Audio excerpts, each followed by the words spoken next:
o Câmera Aberta está de volta cheio de novidades. No programa de hoje você vai conhecer a história de um super fã da cantora Alanis Morissette. E ainda vamos ao universo do tarô, um jogo que envolve muito mistério e grandes revelações. Fique ligado, o Câmera Aberta está no ar.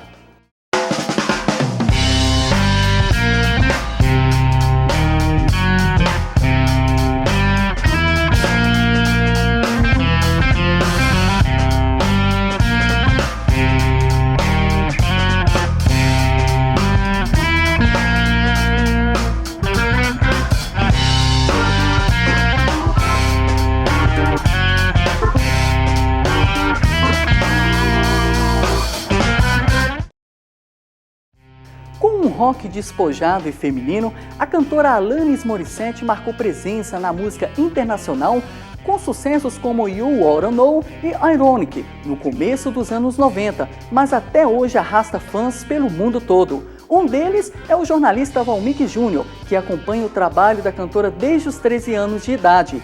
CDs, DVDs, reportagens e shows não foram suficientes. Valmik sempre esteve disposto a fazer loucuras para realizar o sonho de conhecer a cantora de perto. E fez. Confira.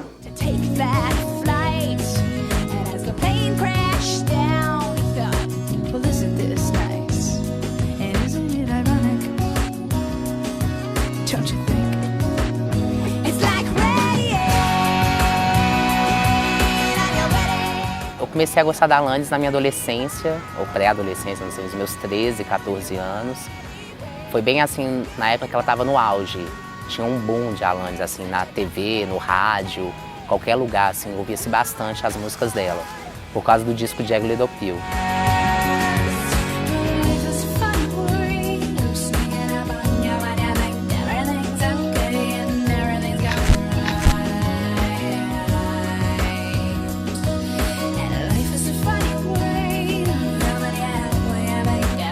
Fiquei curioso, normal, quando algo está muito exposto, você acaba querendo saber mais. Aí nisso eu cheguei ao disco, o Jagged Little Pill, e foi assim, imediata a paixão, identificação.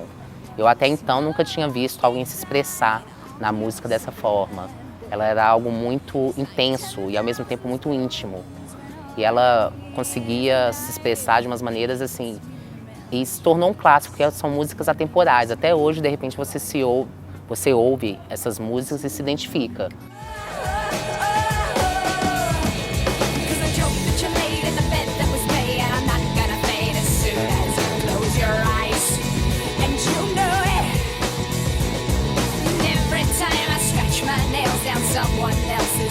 Ela é um ser humano, uma pessoa assim, que ela procura estar atenta a questões importantes como o meio ambiente, questão da diversidade sexual, o feminismo, o papel da mulher na sociedade.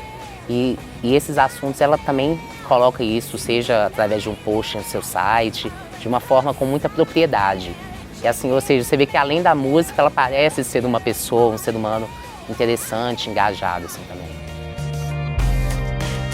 I give heart and now I need to retreat. I give out, dedicate, and now I need to acknowledge me. A trajetória dela é bem curiosa, porque antes dela ser a Alanis Morissette, que todo mundo conhece, ela lançou no Canadá, que ela é de lá, né? Ela lançou uns 2 discos que ela fazia uma linha mais Britney Spears, com dancinha, coreografia, música dance, que assim, chega a ser um contraste gigantesco com aquela Alanis que despontou para o mundo, que ficou conhecida como o símbolo do rock feminino, principalmente nos anos 90, aquele jeito despojado, cabelo desgrenhado. A Alanis, ela sempre marcou com a presença de palco dela, ela é muito intensa. A voz dela, a potência vocal, isso quem gosta ou quem não gosta tem de reconhecer que ela ao vivo é algo muito único.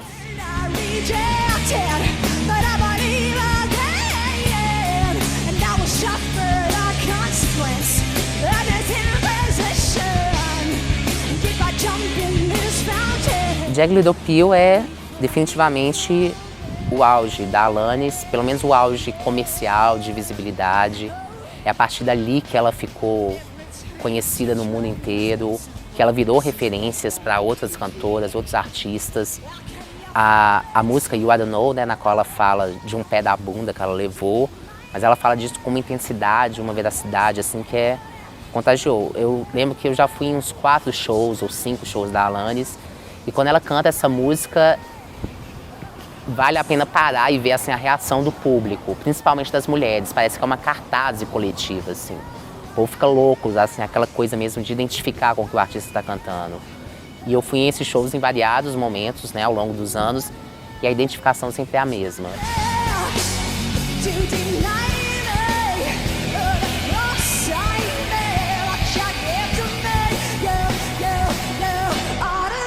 Dessa minha pequena coleção, digamos assim, da Alanis, né, dos materiais que eu tenho dela, esse aqui talvez, com certeza, é o maior triunfo, né? Que é a minha foto junto da Alanis. Que eu participei de um concurso cultural, a história é até bem interessante, curiosa.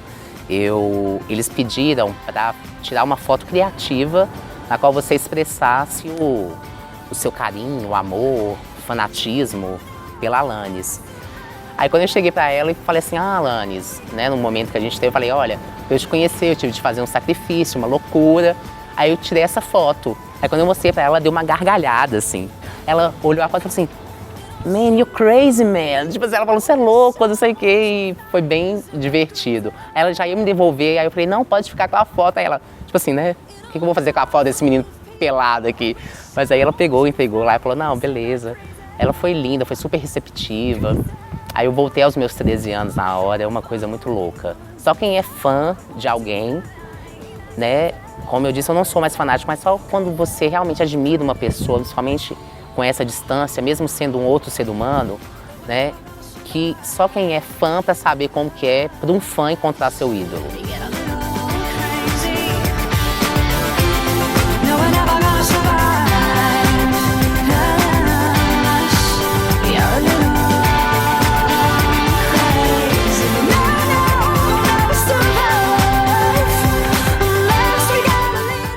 O tarô surgiu no século XV, no norte da Itália, e tem como objetivo desvendar a vida das pessoas por meio dos símbolos. A interpretação das cartas fica por conta dos tarólogos, que, ao contrário do que todos pensam, não trabalham com adivinhações, mas sim orientações para a vida do consulente. A repórter Jéssica Saliba acompanhou de perto o trabalho desses profissionais e desvenda a origem e as características do jogo. Quem nunca pensou em prever o futuro? Ou pelo menos, quem nunca teve curiosidade sobre o que vai acontecer? Alguns juram que é pura balela, já outros garantem que o tarô é capaz de fornecer respostas para qualquer pergunta. Eu sou um pouco cética, confesso, mas é mais porque eu não tenho muito conhecimento mesmo, eu tenho curiosidade de saber, mas eu nunca tive a oportunidade mesmo de conhecer, de saber como é que é. O tarô é um jogo de cartas, né, que trazem símbolos, e esses símbolos têm um significado, é um oráculo, né? Então, essas cartas, o nome que elas levam chama arcano. O que é arcano? A palavra arcano significa mistério. Então, são cartas que revelam o mistério da vida, né? Por isso, elas também elas fazem previsões. Pela leitura dos símbolos, do significado dessas cartas, a gente consegue fazer previsões do futuro, mas mais que isso, a gente consegue também orientar o consulente diante da vida, porque ele também é uma ferramenta de autoconhecimento. O homem sempre teve curiosidade sobre o futuro, sobre o mistério, e o homem sempre teve ligado também a cartas, jogos de cartas. O tarô ele é diferente, ele tem 2 conjuntos de cartas. Um conjunto de cartas que a gente chama de arcanos maiores são as cartas que vão identificar as várias fases da vida. E essas fases, elas também podem fazer analogia com as várias etapas de uma situação, por exemplo. Qualquer situação nasce, tem um desenvolvimento e finaliza. E os arcanos menores, eles lembram esse baralho comum, né? Então tem as cartas numeradas, que vai do as ao 10, dos naipes de espadas, paus, copas e ouros, como esse baralho comum que a gente conhece.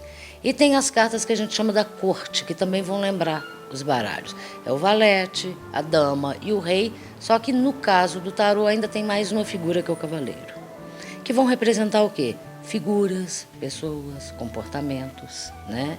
E as cartas numeradas vão representar a manifestação daquela situação. Cada arcano tem um lado positivo e negativo, mas algumas cartas são, digamos, polêmicas. Uma das mais temidas é a morte, mas nesse caso não significa que a pessoa vai literalmente morrer, e sim uma mudança radical na vida. Uma outra que assombra e fascina ao mesmo tempo é a figura do diabo. Mas os devotos não precisam se assustar. Esta carta simboliza o poder, a posse, o orgulho, a inveja, o ciúme e o sentimento de obsessão. O arcano da torre vem logo depois do diabo, mas a imagem impactante vem representar a ruína de nossas próprias barreiras e transmite uma lição de humildade, lembrando que o ser humano não tem controle sobre tudo. Já as mais desejadas num jogo de tarô são o Sol, a Imperatriz e a Estrela.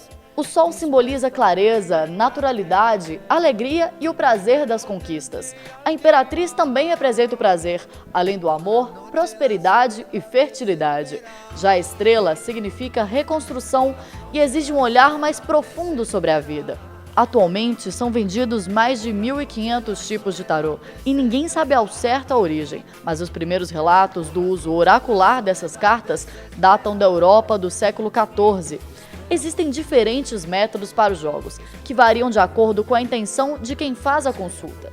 E quem decide o melhor jeito é o tarólogo. A carta sozinha não significa nada, né? Você tem que dar um significado para esse símbolo, né? Só assim, é como letras, por exemplo. Se eu te mostrar uma simples letra A, ela não representa nada. Se você põe um M e um O, ela ganha um significado. Se um consulente vem aqui querendo saber de uma questão de trabalho, existem métodos mais específicos para a gente avaliar a situação do trabalho. Se ele quer saber sobre a situação do amor, existem métodos específicos para se avaliar a situação de amor. Yubi também é tarólogo e, além de um blog onde publica seus conhecimentos, oferece consultas pela internet. Peraí, internet?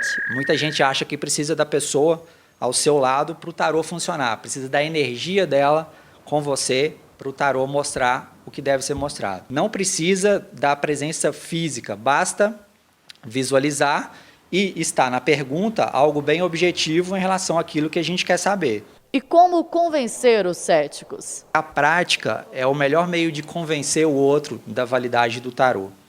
Não adianta eu ficar argumentando, explicando, falando do inconsciente coletivo, falando da lei da sincronicidade que o Carl Gustav Jung tanto escreveu. Não vai adiantar nada, eu acho que vai mais complicar. Mariana, então, decide tirar a prova e pergunta sobre sua escolha profissional. É um desenvolvimento que vai exigir sacrifício, não vai ser muito fácil mesmo. Muita coisa fez sentido, vi muita coisa ali legal. Obtive algumas respostas lá e passei, talvez não acreditar, mas ser um pouco menos cética, ter mais confiança neles. O tarô lida com analogias, arquétipos, símbolos e significados. Mas o que é preciso para ser um bom tarólogo? Tem que ter duas coisas, saber ouvir e saber traduzir o que o oráculo está falando para aquela pessoa. Lidar com isso exige muita dedicação, muita responsabilidade, muita ética e, sobretudo, muito conhecimento.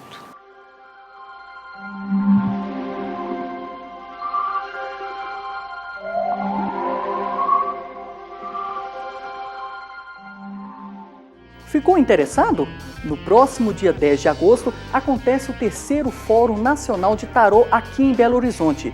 O evento traz palestras, oficinas e discussões sobre o jogo e é aberto ao público. Mais informações pelo telefone 31 9963 3737. O programa de hoje fica por aqui, mas você pode continuar acompanhando a programação da TV UFMG pelas redes sociais que aparecem na tela. Até a próxima. Tchau!